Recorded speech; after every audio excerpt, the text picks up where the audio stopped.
Hello, students. Welcome to today's session of chemistry. As you all know, we have started with the seventh lesson of your syllabus, that is, elements of group 16, 17, and 18. We call them P block elements. In the previous session, we started studying about the compounds of oxygen and sulfur. In that session, we learned about ozone and sulfur dioxide. For studying them, we followed the steps as methods of preparation, physical properties, chemical reactivity, and structure, as well as uses of both the compound, that is ozone and sulfur dioxide. In the same way, in today's session, we are going to learn about the second compound of sulfur, that is sulfuric acid. The steps we are going to follow are again same. First, methods of preparation, then physical properties, then chemical properties, and lastly, uses. So let us start studying methods of preparation of sulfuric acid. The process which is included in your syllabus is contact process. This is used to prepare sulfuric acid on a large scale, and it has very wide application. This method is widely used all over the world to prepare sulfuric acid. The reason for that, the sulfuric acid obtained by this method is 96 to 98% pure. So, this process we are going to study in today's session. Now, this process has three steps. In the first step, sulfur or any of the sulfide ore is converted to sulfur dioxide. The sulfur dioxide is oxidized in the second step to sulfur trioxide. And in the third step, sulfur trioxide is converted or it is absorbed in sulfuric acid to convert it into oleum, and oleum is diluted to get pure sulfuric acid. So, in the first step, sulfur is converted into sulfur dioxide. Now, the reaction involved are like this. Sulfur, on heating or burning in presence of oxygen, gives sulfur dioxide. The process is burning or roasting in air. Either this method is used to prepare sulfur dioxide, or we can burn any of the sulfide ore to prepare sulfur dioxide. We have used iron pyrite or iron sulfide. It is called in the market, or its ore name is iron pyrite. So according to formula, it is iron sulfide. So iron sulfide, on burning in oxygen or roasting in air, produces sulfur dioxide. So either of the method is used to prepare sulfur dioxide in the first step. In the second step, this sulfur dioxide is again oxidized to produce sulfur trioxide. For that, a catalyst is needed. So this is oxidation in presence of a catalyst, where sulfur dioxide is treated with oxygen or oxidized with oxygen in presence of vanadium pentoxide as a catalyst to produce sulfur trioxide. This reaction is reversible and exothermic. So, to get better yield of sulfur trioxide, some conditions are followed. Which are those? So, low temperature as 720 Kelvin and high pressure about 2 bar is useful, or these are the favorable conditions for production of maximum SO3. So, sulfur trioxide can be obtained in a large amount by following these conditions. In the third step, sulfur trioxide is absorbed in a little quantity of sulfuric acid to produce oleum. That means for preparation of sulfuric acid is needed, but in little quantity, so as to get oleum. This oleum is diluted in water to give sulfuric acid of desired concentration.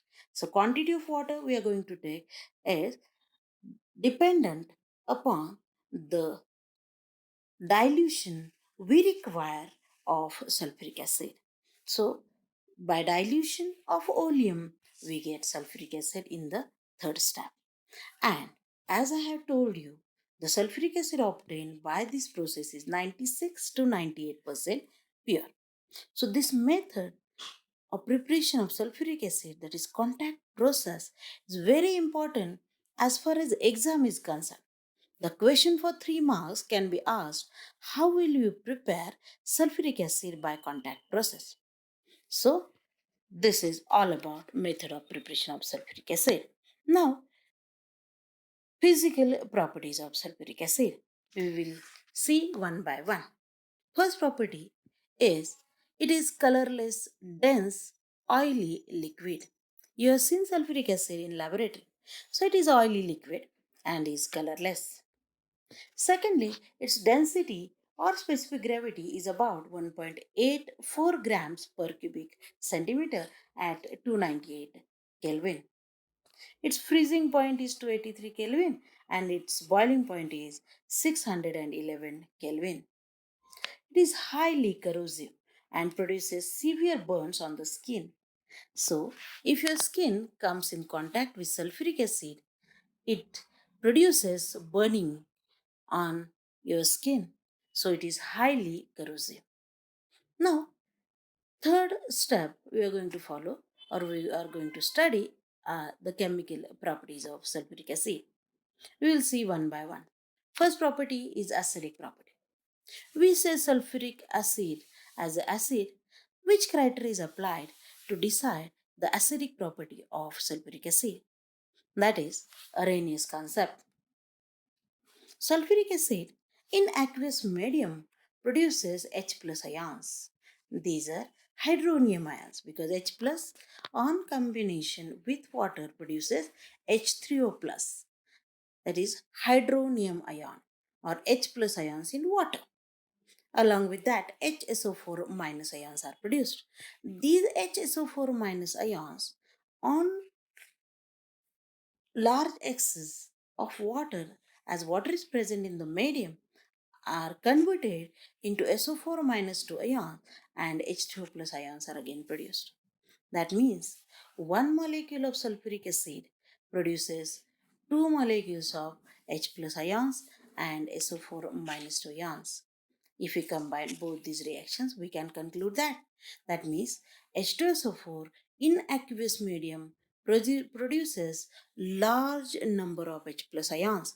So according to Arrhenius concept, the one which produces H plus ions and that too in large proportion, that means sulfuric acid is a strong acid. Hence, this is acidic property. Now, second property is oxidizing property of sulfuric acid. That means we are going to take the examples of reaction with metals and non-metals.